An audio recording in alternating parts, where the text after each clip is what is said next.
నమస్కారం. గురు బ్రహ్మ గురు విష్ణు గురుదేవో మహేశ్వర గురు సాక్షాత్ పరబ్రహ్మ తస్మై శ్రీ గురవే నమః. ఓం శ్రీ సంకటహర గణపతియే నమః. ఓం శ్రీమాత్రే నమః. ఈ రోజున మనము దివ్య జ్ఞాన స్వరూపులు జ్ఞాన మార్గక్యం గురించి తెలుసుకుందాం. మొదట దివ్య జ్ఞాన స్వరూపులు. మనిషి మనుగడకు మూలం ధర్మం. మనిషి జీవించి ఉండాలంటే, మనుగడ సాగించాలంటే ధర్మమే మూలం. ధర్మం వల్లనే ఈ భూమి నడుస్తుంది. ధర్మానికి అనుగుణంగానే ప్రకృతి ప్రవర్తిస్తుంది. యుగ యుగానికి ధర్మం ఒక్కో పాదం కోల్పోతూ వస్తుంది. ప్రతి యుగానికి ఒక్కొక్క పాదం ధర్మం తగ్గుతూ వస్తుంది. ఇప్పుడు 4 యుగాలు ఉన్నాయి కదా, కృతయుగం, త్రేతాయుగం, ద్వాపరయుగం, కలియుగం. 4 యుగాల వివరాలను తెలుసుకుందాం. 4 యుగాలలో ఆయుష్ ఎంత ఉంది, ఎంత పొడవు ఉండేవారు అని ఒక్కొక్క యుగం గురించి మనం ఇప్పుడు వివరంగా తెలుసుకుందాం. మొదట కృతయుగం. కృతయుగంలో మనిషి ఆయుష్ 1,00,000 సంవత్సరాలు, పొడవు 32 అడుగులుగా ఉండేది అంటారు. గాలిలో కాలుష్యం లేదు, మనుషుల్లో కల్మషం లేవు. మానవులు దేవతలు కలిసే దివ్య జ్ఞాన స్వరూపులు చెప్పాను కదా. మానవులు దేవతలు కలిసి దివ్య జ్ఞాన స్వరూపులుగా జీవించేవారు. అంటే సత్యం అక్కడ ఎక్కువ నడిచేది, సత్యంగా బతికేవారు, దయాదాక్షిణ్యాలు చూపించేవారు, దానం చేసేవారు, తపస్సు చేసేవారు, వీటన్నిటి లక్ష్యంగా జీవించేవారు.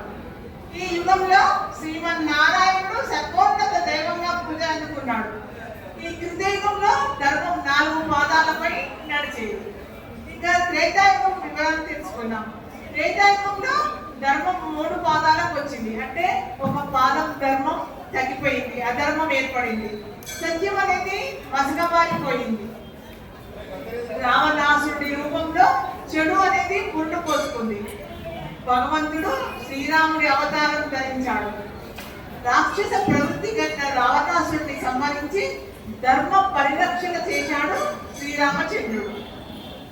ఇప్పుడు ఆయుష్ త్రేతాయుగానికి ఎంత తగ్గిపోయిందంటే మనిషి ఆయుష్ 10,000 సంవత్సరాలకు, పొడవు 21 అడుగులకు తగ్గిపోయింది. ధర్మానికి విఘాతం ఏర్పడింది. అంటే కృతయుగంలో ఆయుష్ 1,00,000 సంవత్సరాలు ఉండేది, పొడవు 32 అడుగులు ఉండేవారు. మరి ఒక పాదం ధర్మం తగ్గిపోయింది కాబట్టి ఆయుష్ 10,000 సంవత్సరాలకి, పొడవు 21 అడుగులకి తగ్గిపోయింది. ధర్మానికి ఆ విధంగా విఘాతం ఏర్పడింది. ఇంకా ద్వాపర యుగానికి వస్తే, ద్వాపర యుగంలో ధర్మం 2 పాదాలకి పరిమితమైంది. అంటే 2 పాదాలు ధర్మము, 2 పాదాల అధర్మం వ్యాపించింది. ఇంకా ఒక పాదం ఎక్కువ అధర్మం వచ్చింది.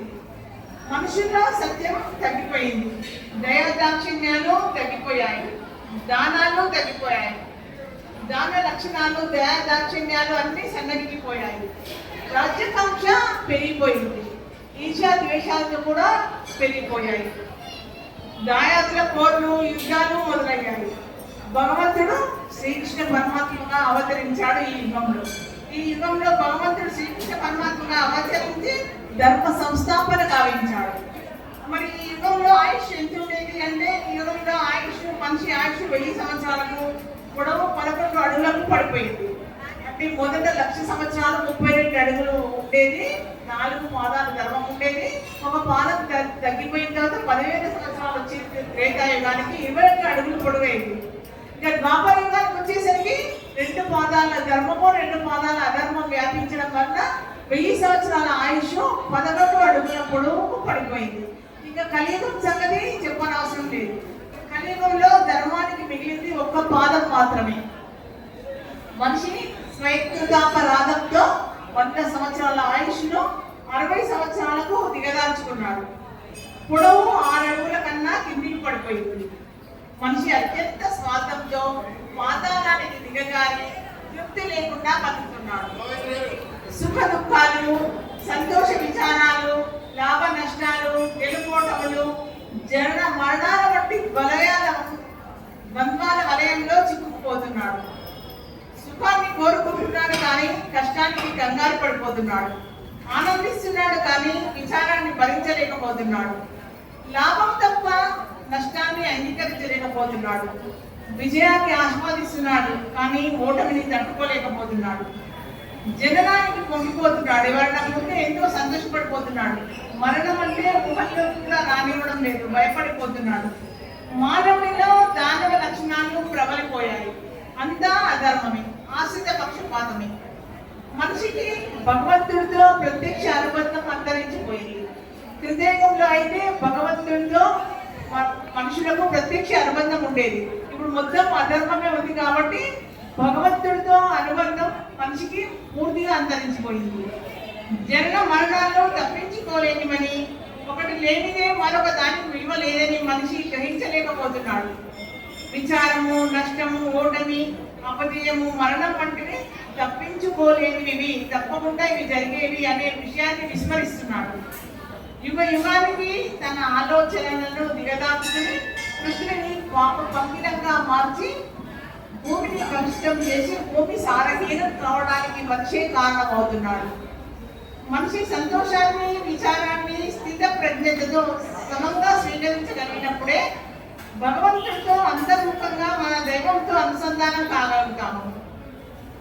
అప్పుడే తనలోని రాక్షసత్వాన్ని, దానవత్వాన్ని వీడి దైవత్వానికి ఎదగలుగుతాడు. అలాంటి వారే దివ్య జ్ఞాన స్వరూపులు అని భగవద్గీతలో శ్రీకృష్ణ పరమాత్ముడు చెప్పాడు.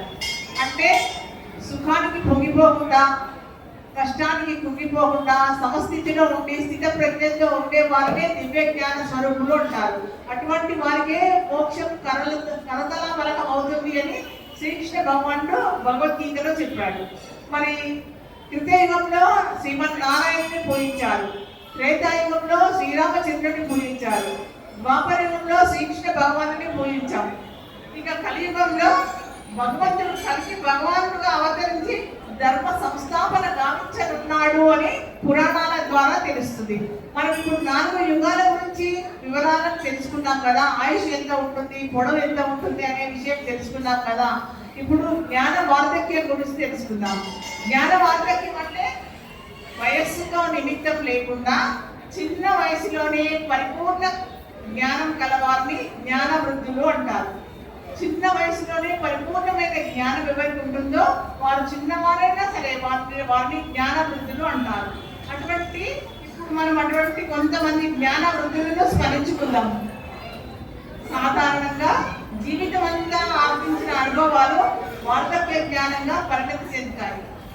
అనుభవం జ్ఞానం అన్నిటికన్నా గొప్పదంటారు. ఏదైనా తనదాకా వస్తే తెలుస్తుంది, అనుభవించిన వారికే తెలుస్తుంది అంటారు కదా. అలాగే అనుభవ జ్ఞానం అన్నిటికన్నా గొప్పది అంటారు. కొందరికి పుట్టుకతో లభించే జ్ఞానం కూడా తక్కువేమీ కాదు. అటువంటి వారిలో అష్టావక్రుడు ఒకడు. అష్టావక్రుడు తల్లిదండ్రుల్లో ఉన్నప్పుడే తండ్రి శిష్యుల ఉచ్చారణ దోషాలను ఎత్తి చూపి శాపగ్రస్తుడయ్యాడని కథ. ఒక గురువు ఉండేవాడు.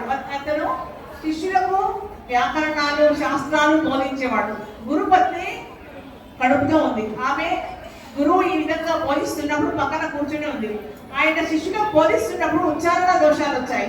అలా ఉచ్చారణ దోషాలు వచ్చినప్పుడు ఆ గురుపత్ని కడుపులో ఉన్న పిల్లవాడు ఆ ఉచ్చారణ దోషాలను ఎత్తి చూపాడు. అలా ఎత్తి చూపడం వల్ల గురువు కోపం వచ్చి తన కొడుకని కూడా దయ చూపకుండా కడుపులో ఉన్న పిల్లవాడిని అష్టవక్రులతో జన్మిస్తామని శాపం పెడతాడు. అతడే అష్టావక్రుడు. పుట్టిన తర్వాత మహా జ్ఞాని అవుతాడు, మహా మేధావి అవుతాడు. జనకుడికి గురువు కూడా అష్టావక్రుడే. అలాగే ప్రహ్లాదుడు తల్లిదండ్రుల్లో ఉండగానే నారాయణ మంత్రాన్ని గ్రహించిన గొప్ప జ్ఞాని. జ్ఞానం అనేది దైవ ప్రసాదం. వేదవ్యాసుడు సద్యోగర్భజనితుడు, ఆ క్షణంలోనే జన్మించిన వాడు. వేదవ్యాసుడికి కృష్ణ ద్వైపాయనుడు అనే పేరు కూడా ఉంది. వేదవ్యాసుడు 18 పురాణాలను, మహాభారతాన్ని, భాగవతం వంటి దివ్య రచనలు చేసిన ప్రాతస్మరణీయుడు. పొద్దున్న లేవగానే స్మరించుకోవచ్చు వ్యాసుని. అటువంటి ప్రాతస్మరణీయుడు. ఆయన విష్ణురూపుడు, వర్ణం లేని కాలాతీతుడు, త్రికాల వేది, జగద్గురువుల్లో ఒకడు వేదవ్యాసుడు. ఆయన ఎవరి దగ్గర కూడా శిష్యనికం చేయని జన్మజ్ఞాని, ఆత్మజ్ఞాని. దత్తాత్రేయ అవతారాన్ని కూడా ఇలాంటివి. దత్తుని అంశంలో జన్మించిన వారు నరసింహ సరస్వతి, శ్రీపాద వల్లభుడు, స్వామి సమర్థ, మాణిక్ ప్రభు, షిరిడి సాయిబాబా వీరందరూ దత్తుని అంశంలో జన్మించిన మహా మహిమాన్వితులు. కొందరు ఏకసంతాగ్రాహంగా ఉంటారు. అటువంటి ఏకసంతాగ్రాహంలో వివేకానందుడు ఒకడు. వివేకానందుడికి ఒక భగవద్గీత కానీ 18 అధ్యాయాలు కలిగిన భగవద్గీతను కానీ భాగవతం ఏ పుస్తకం ఇచ్చినా ఒక్కసారి పేజీలన్నీ ఇట్లా తిరగవేసి మొత్తం ఏకసంతా ఏకసత్తాగ్రాహి, ఎక్కడ ఏదుందో అడిగితే చెప్పగలడు. అటువంటి వారిని ఏకసత్తాగ్రాహి అంటారు. అటువంటి వారిలో వివేకానందుడు ఒకడు. వారు అల్పకాలంలోనే అనల్పమైన జ్ఞానాన్ని ఆర్జిస్తారు, గురువులను మించిపోతారు. గురు నానక్ దేవ్ అలాంటి అసమాన జ్ఞానం. సిక్కులు ఆయనను గురు పరమాత్మగా ఆరాధిస్తారు. కొందరు మనలో బాల మేధావులు ఉంటారు. వారు సంగీతం, నృత్యం వంటి కళారంగాల్లో ప్రసిద్ధులు అవుతారు. కానీ వారి ప్రావీణ్యం ఆధ్యాత్మిక జ్ఞానం కానే కాదు. జ్ఞానం అనేది, ఆధ్యాత్మిక జ్ఞానం అనేది చాలా ఉన్నతమైనది.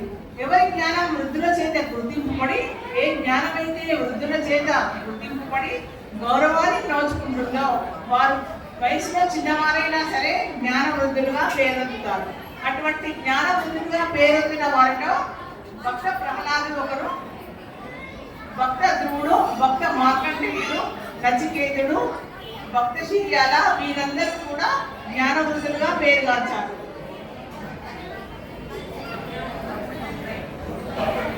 ప్రపంచ సంపదలకు హెచ్చుతగ్గులు ఉంటాయి. ప్రపంచ సంపదలు ఎప్పుడూ పెరుగుతూ తరుగుతూ ఉంటుంది. కానీ జ్ఞాన సంపద పంచిన కొద్దీ పెరుగుతుంది అంటారు. విదుడు కారణ జన్ముడు, జ్ఞానవృద్ధుడిగా చెప్పదగిన వాడు. ధృతరాష్ట్రుడి వంటి వారికి ఎన్నో నీతి బోధన చేసిన వాడు. విదురుడు చెప్పిన మాటలు వినకుండానే ధృతరాష్ట్రుడు నాశనాన్ని కొని తెచ్చుకున్నాడు. విదురుని కూడా మహాత్ముడు అనవచ్చు. మహాత్ముడు అనిపించుకున్న యోగ్యుడు విదురుడు. అనేక ధర్మ సందేహాలను తీర్చిన ప్రాజ్ఞుడు. ఆయన బోధనలను విదురు నీతి అనే పేరుతో లోక ప్రసిద్ధమయ్యాయి. జ్ఞానం అనేది ఆనంద కారణం. హయగ్రీవ స్వామి దక్షిణామూర్తిని కూడా జ్ఞానానంద స్వరూపుడుగా చెబుతారు. దక్షిణామూర్తిని దీక్షగా చూస్తే చాలు జ్ఞాన ప్రసారం జరుగుతుందన్న కథ ఉంది. హయగ్రీవ స్వామి లలిత శాస్త్రం బోధించారు.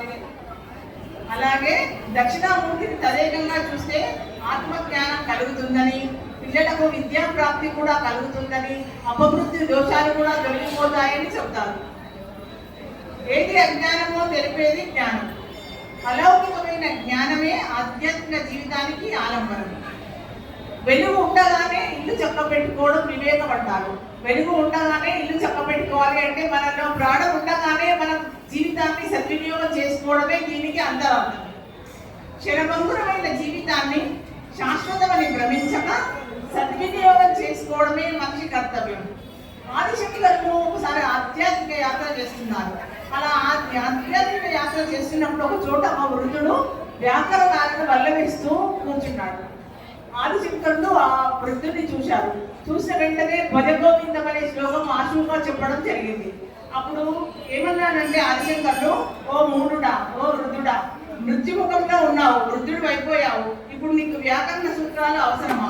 వ్యాకరణ సూత్రాలు వల్ల వేయడం నీకు అంత అవసరమా? గోవిందుని భజించు, నీకు మోక్షం లభిస్తుంది అంటారు. ఈ సలహా అందరికీ వర్తిస్తుంది. దేవుడిని వ్యాకరణ సూత్రాలు వల్లించుకుంటూ పోతే ఏమీ రాదు, గోవిందుని భజించు, భగవన్నామ స్మరణ చెయ్యి, మోక్షం వస్తుంది అని అది శంకరుడు చెప్పిన మాట అందరికీ వర్తిస్తుంది. భగవంతుడి సన్నిధిని చేర్చేది భక్తి మార్గమే, శాస్త్ర జ్ఞానం కానే కాదు. శాస్త్ర జ్ఞానం ద్వారా మనం భగవంతుని చేరుకోలేము, భక్తి మార్గం ద్వారానే చేరుకోగలము. జ్ఞానవంతులు బాల్యం నుంచే భక్తి మార్గంలో స్థిరసిద్ధులై ఉంటారు. భీష్ముడు కూడా జ్ఞానవంతుడే. ఆయన మనందరికీ విష్ణు శాస్త్రం తెలియజేశాడు. భగవంతుడి గురించి తెలియజేసేదే జ్ఞానం. అలాంటి జ్ఞాని ప్రపంచ మాయలో చిక్కోడు. ఇలా జ్ఞానవృత్తులను మనం ప్రతిరోజు స్మరించడం వల్ల మనకు కూడా భక్తి, జ్ఞాన, వైరాగ్యాలు చేకూరుతాయి. జ్ఞాన వార్ధక్యం అంటే వయస్సుతో నిమిత్తం లేకుండా చిన్న వయసు వారైనా సరే పరిపూర్ణమైన జ్ఞానం కలవారిని జ్ఞాన వృద్ధులు అంటారు. అటువంటి జ్ఞాన వృద్ధులను కొంతమందిని మనం ఇప్పుడు స్మరించుకున్నాం కదా. మరి భక్తుడి లక్షణం ఏమిటి? ఈ రోజుల్లో సర్వసాధారణంగా అందరి మనసుల్లో తలెత్తే ప్రశ్న, ఎన్నో పూజలు చేస్తున్నాను, ఎన్నో దానాలు ధర్మాలు చేస్తున్నాను, దైవనామ స్మరణ కూడా చేస్తున్నాను, కానీ దేవుడు నన్ను పట్టించుకోవడం లేదు, నా సమస్యలను తీర్చడం లేదు అని దేవుడిని నిందిస్తూ ఉంటారు. ఎన్ని పూజలు చేసినా, ఎన్ని ధ్యానాలు జానాలు చేసినా తన్మయత్వంతో మనసు పెట్టి చేయరు. ఫలితం కూడా అలాగే ఉంటుంది. ఒక్క కొబ్బరికాయ కొట్టి ఎన్నో కోరికలు అడుగుతున్నాం. ఆయనకు పెట్టే ప్రసాదాన్ని ఆయన పేరుతోనే మనమే తింటున్నాం కదా. ఒక్క పేదవాడికి ఎప్పుడైనా కడుపు నిండా భోజనం పెట్టావా? ఏ ఒక్క పేదవాడికైనా కట్టుకోవడానికి బట్టలు కొనిపెట్టావా? అనారోగ్యంతో ఉన్న నిరుపేదకు ఎప్పుడైనా సహాయం చేశావా? ఇనుము తుప్పుపట్టి ఉంటే అయస్కాంతం దాన్ని ఆకర్షించదు కదా, మరి అలా అని అయస్కాంతాన్ని తప్పుపడతామా? మనిషి మనసులో కల్మషం దాగి ఉంటే భగవంతుడు ఎలా ఆకర్షిస్తాడు? తప్పు మనది, నిందలు మాత్రం దేవుడికా? ఇక్కడ ఎక్కడ తప్పు జరిగిందో తెలుసుకొని మసలుకోవడమే భక్తుడి లక్షణం. భగవంతుడిని నిందించడం భక్తుడి లక్షణం కానే కాదు. మానవత్వాన్ని మూర్తిభవింపజేసుకొని నిరుపేదలకు మనకు చేతనైనంత సహాయ సహకారాలు అందిస్తూ నిరంతరం భగవన్నామ స్మరణ చేస్తూ జీవించడమే అసలైన భక్తుడి యొక్క లక్షణం. జై శ్రీరామ్.